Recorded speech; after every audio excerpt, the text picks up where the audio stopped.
A new front in Syria's war. Turkey launches air and ground attacks on US-backed Kurdish fighters in northern Syria. But what are the implications of Ankara's Olive Branch operation? And where does it leave relations with Washington? This is Inside Story.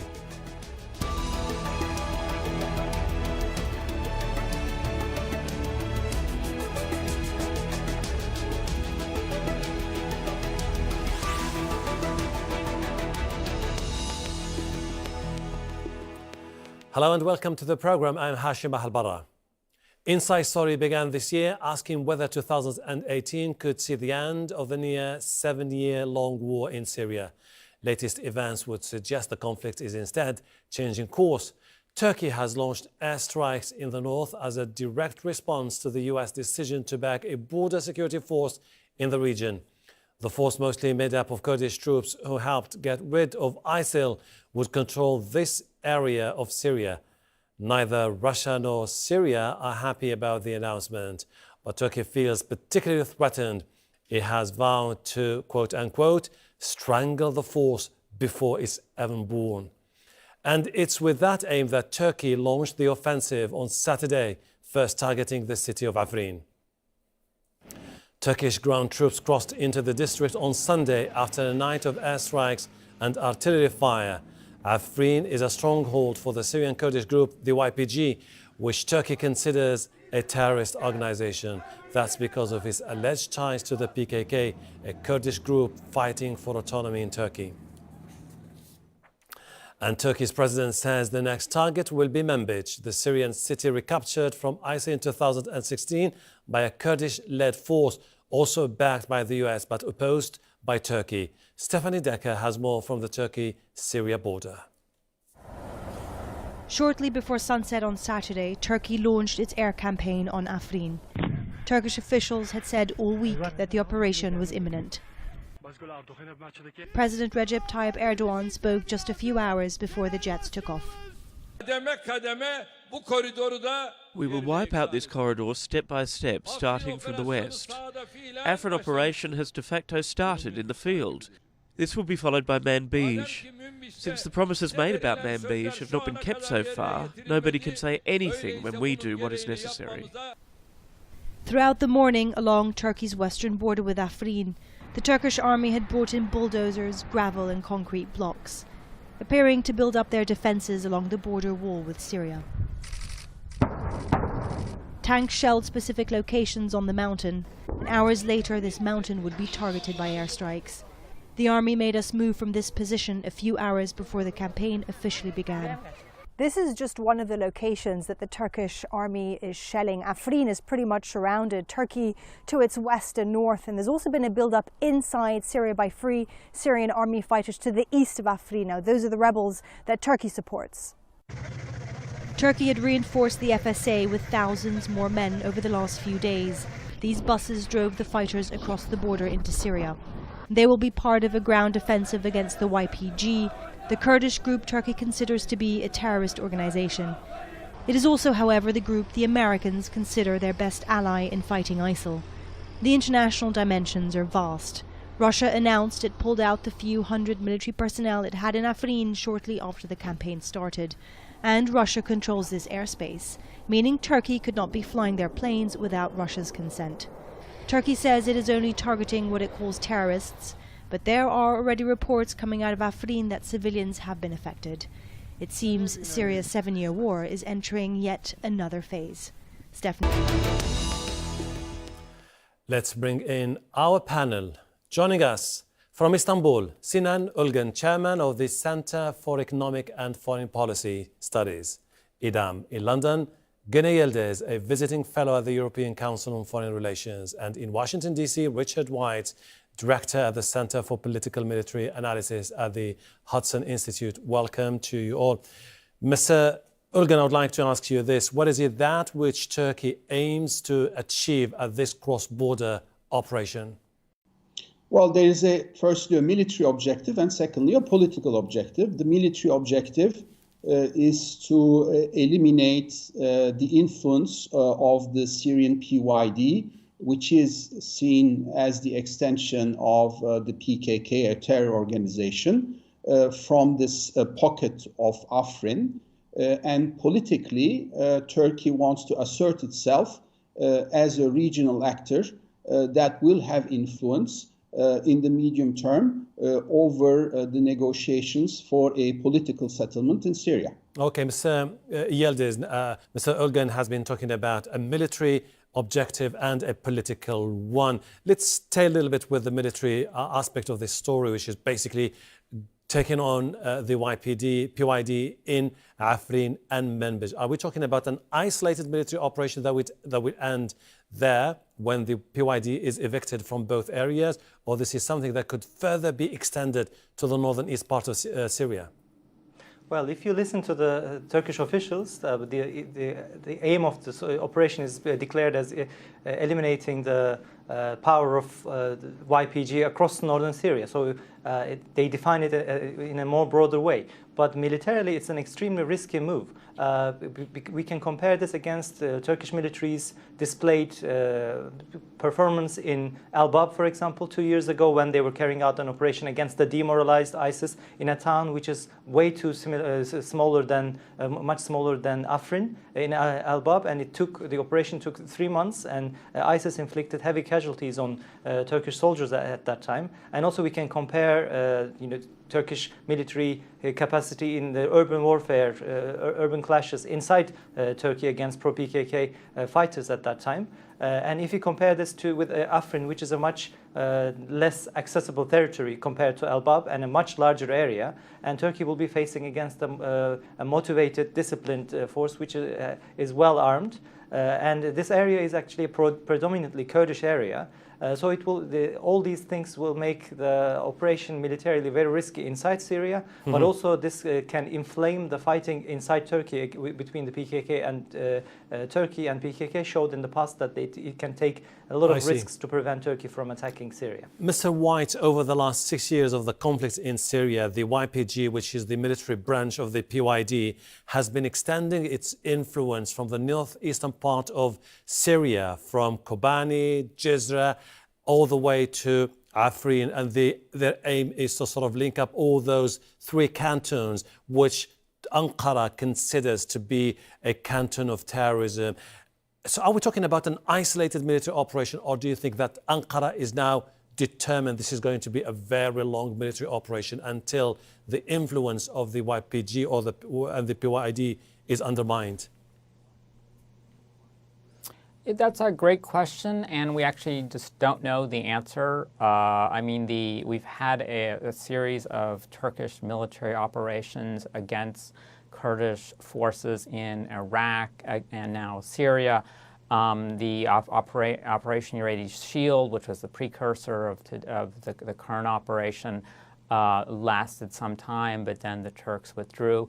The challenge, and I like the way the first guest framed this as the most political and military dimension. The military objective will, of course, strongly influence how long Turkey stays there. So if Turkey can quickly defeat and drive off a lot of the Syrian Kurdish forces, and then the Syrian government moves in, and then they can withdraw. But the political issue is complicated in that Russia and the U.S. are not happy, but will limit the pressure they'll do to try and reverse this.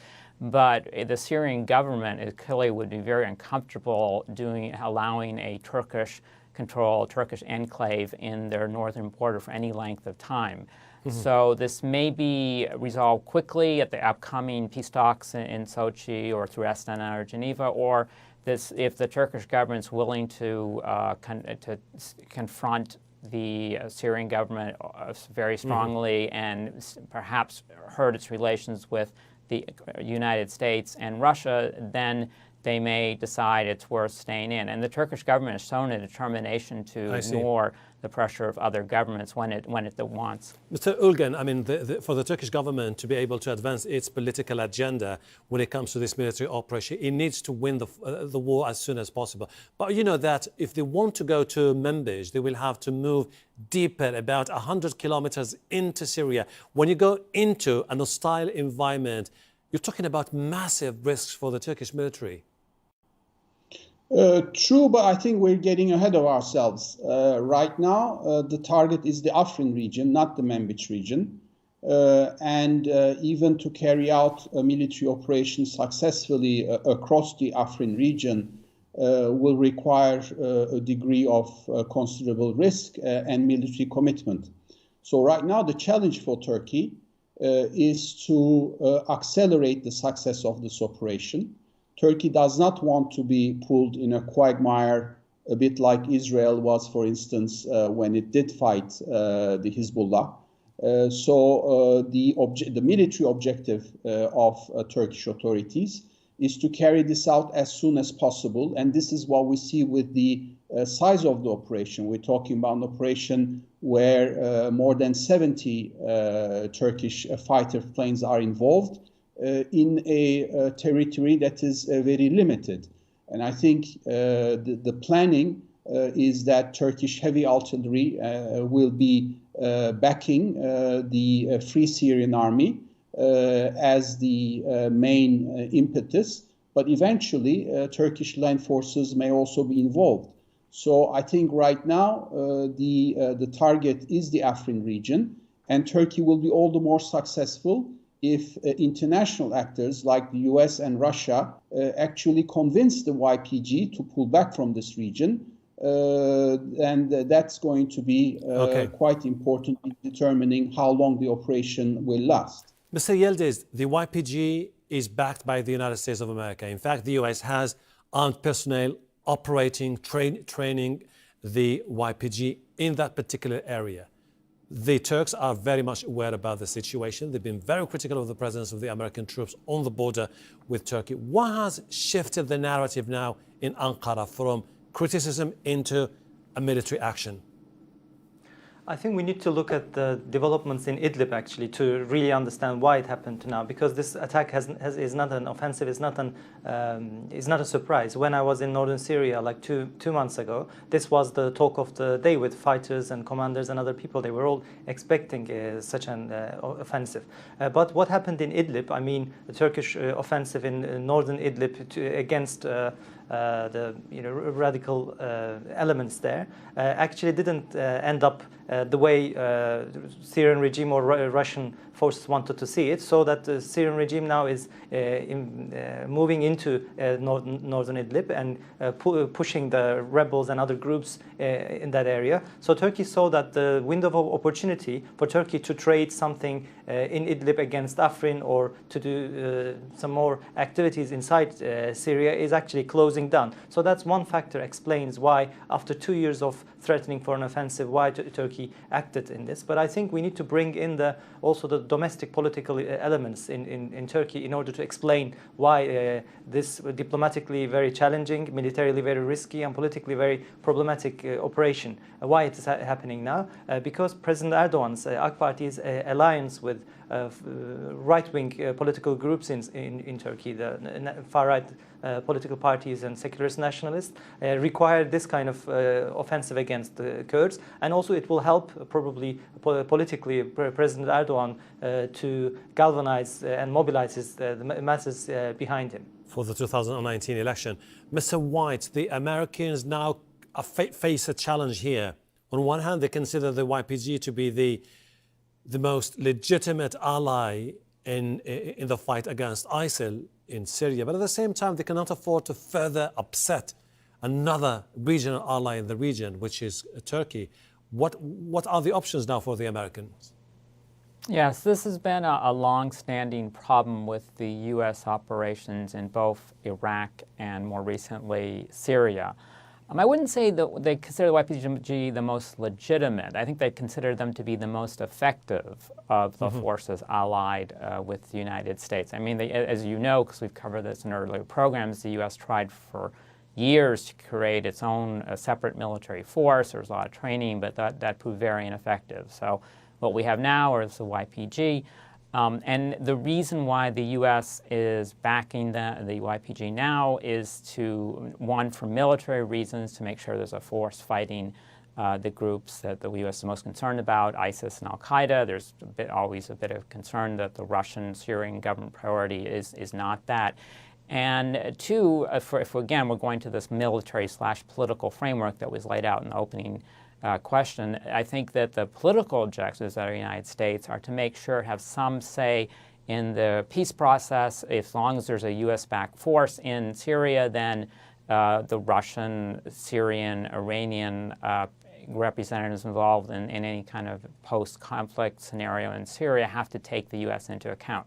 The problem is that, as we know, the Turkish government is hypersensitive about the Kurds in Iraq and Syria and possibly Iran, although that's not been very high profile in recent years, because of its own Kurdish minority and the implications, concerns that if Kurds gain autonomy in one of these countries, then that's going to threaten Turkish autonomy.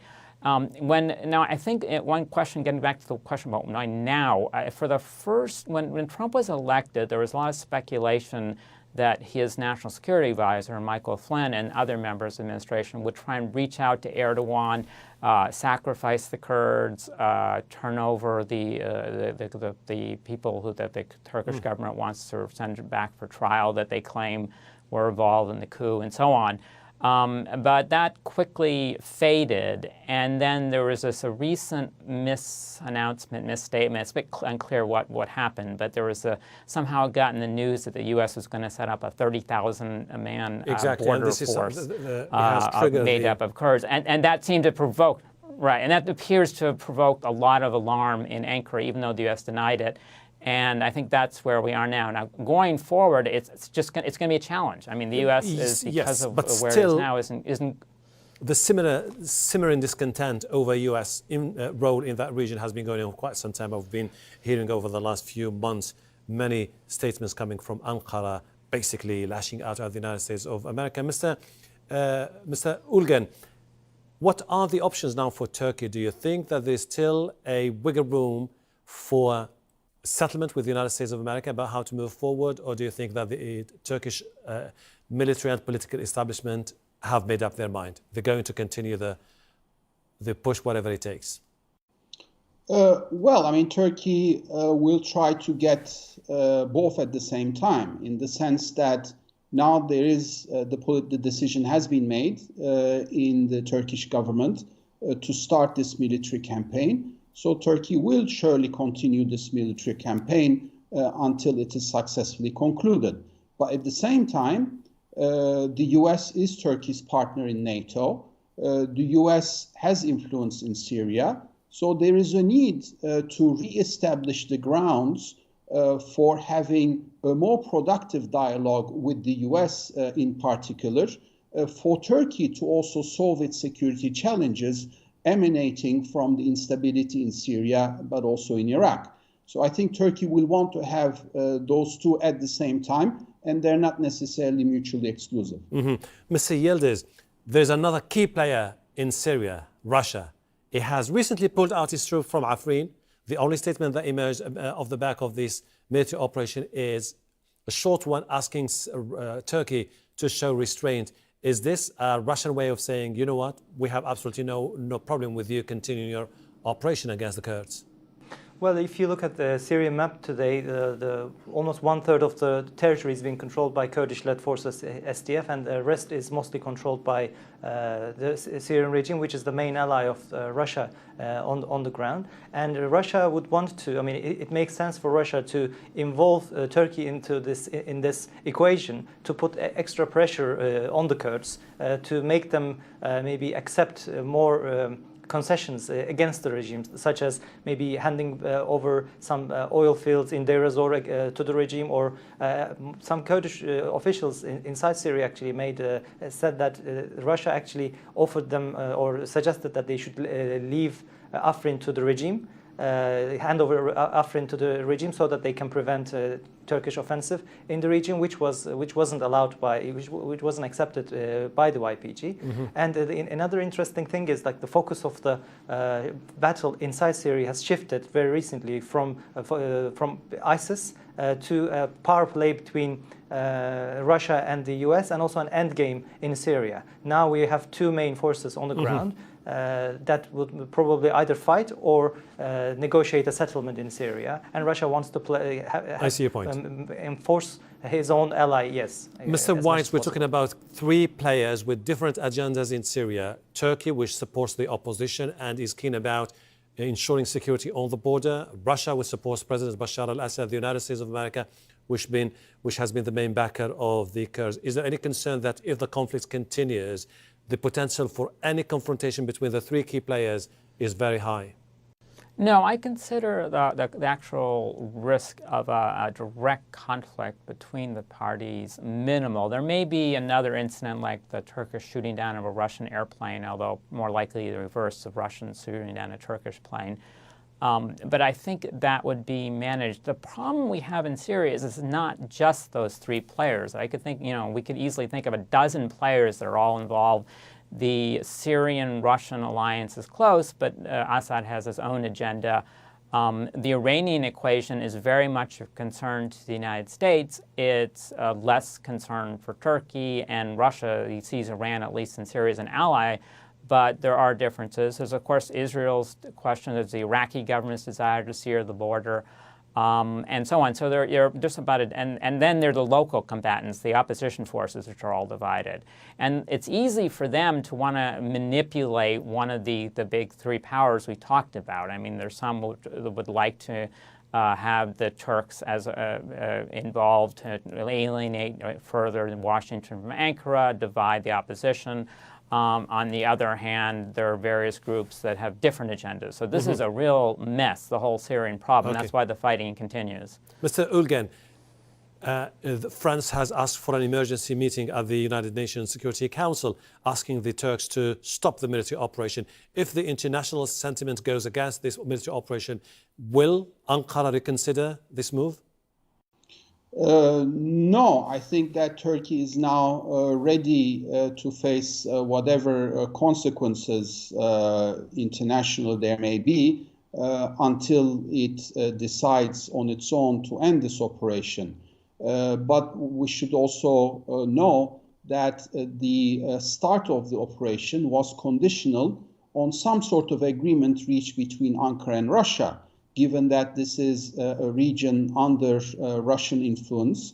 So if this is going to be tabled at the UN Security Council, at least for the coming days, I would expect Moscow to back Ankara's agenda in some way or another. Now, things can change over time, but as things stand, I think the discussions at the UN Security Council are not likely to turn against Ankara.